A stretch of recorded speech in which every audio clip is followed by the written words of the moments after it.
Qu'entendons-nous par péché? Qu'entend la Bible par péché? Cette réalité grosse de conséquences telles une pieuvre aux tentacules et aux ventouses innombrables, cette réalité qu'on appelle péché. Qu'est-ce que le péché pour la Bible? Si la croix du Seigneur Jésus était la crise et si Dieu allait régler cette chose une fois pour toutes, alors qu'est-ce qui avait atteint le point de crise et qu'allait-il régler? Écartons-nous ici de la question des péchés. Nous ne sommes pas en train de parler des péchés. Les péchés ne sont que les fruits ou les jets de la racine qu'est le péché. Le péché ne commence pas avec les choses que nous faisons ou que nous ne faisons pas. Le péché est bien plus profond que nos mauvaises actions, nos agissements ou nos omissions. Les péchés peuvent être pardonnés et remis, mais le péché est autre chose. Relevons les traces de cette chose aussi loin que nous pouvons. Dans l'Ancien Testament, le péché même avant l'acte d'Adam se concentra sur Dieu et son alternative. Dieu ou son alternative, voilà le point de mire du péché. Il y a un mot dans l'Ancien Testament qui inclut et qui couvre tous les autres mots employés pour le mot péché. Ce mot, c'est l'iniquité. Il couvre des mots tels que transgression, offense et d'autres encore. Le mot inclusif, celui qui embrasse tout ce qui concerne le péché et l'iniquité. Et nous comprenons réellement ce qu'est le péché avant que nous ne comprenions ce mot-là. Dans sa racine même, ce mot iniquité signifie perversité, anarchie. Ce n'est pas simplement la violation de certaines lois, mais un esprit d'anarchie et de rébellion. Nous en trouvons la première expression selon la Bible avant qu'Adam eût péché. Adam ne fut qu'entraîné dans quelque chose qui avait déjà commencé. La rébellion eut lieu quelque part où Dieu se tient en relation avec les intentions de Dieu. Ces intentions comme nous avons des raisons de le croire concernant son Fils Jésus-Christ comme héritier, celui qui a été établi héritier de toutes choses. La rébellion s'est trouvée dans le cœur d'un être exalté, et puis par lui s'est disséminée parmi les anges. C'est ainsi que toute une hiérarchie rebelle s'est dressée et fut rejetée.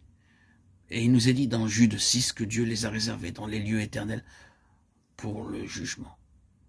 L'iniquité, donc rébellion et anarchie. Vous l'avez fait mourir par la main d'hommes iniques ou d'hommes sans loi, selon la traduction. Nous nous sommes introduits au cœur même de cette chose. Voyez-vous, cette offensive vient de l'enfer lui-même. Il n'est tenu compte d'aucun rappel à la loi, à la raison, aux arguments, à la considération, à la sympathie, à la sagesse ou à quelque autre chose, non, même pas au bien-être de leur propre enfant. Non, cette chose s'est précipitée comme un fou furieux, elle a brisé toute retenue et est parvenue à ses fins en définitive. Il vint au centre de la scène terrestre et humaine, quelqu'un qui est le point de mire de tout cela, et il a forcé cette chose à se manifester. Elle ne peut plus se présenter avec un masque, elle ne peut plus travailler en secret, elle est découverte. Il l'a délogée, c'est lui qui en est la cause. Les armées du mal se pressent autour de lui pour employer les termes prophétiques du psaume. Elles m'environnaient comme des abeilles, psaume 118-12. Mais selon les paroles de l'apôtre, il a dépouillé les dominations et les autorités, Colossiens 2,15. Il les a délogées. Oui, dans le dessein arrêté, la préscience de Dieu, la chose est à l'heure de la décision. Toute cette affaire de rébellion fondamentale qui a commencé en Satan s'est étendue à une armée d'anges qui sont devenus ses complices et sont descendus dans ce monde. Par l'homme qui a ouvert la porte de son âme, cette chose est entrée dans l'homme. Et maintenant, tout enfant d'Adam a cette chose profondément enracinée dans sa nature, la rébellion contre Dieu. Vous le découvrirez tôt ou tard si vous ne l'avez jamais fait jusqu'à présent. Que Dieu vous fasse passer par quelques-unes des épreuves auxquelles il a soumis son Fils et vous verrez s'il n'y a pas de la rébellion dans votre cœur, dans notre nature contre Dieu. Par l'épreuve, l'opposition, la souffrance, nous la découvrons là, prête à surgir. Elle est en nous. Eh bien, Dieu a pris cela en compte. Il dit, nous allons régler cela. Voilà la signification de la croix. D'abord, cet esprit d'anarchie et de rébellion est mis ouvertement à nu, dans toute sa laideur, dans toute sa méchanceté, tout son caractère sinistre.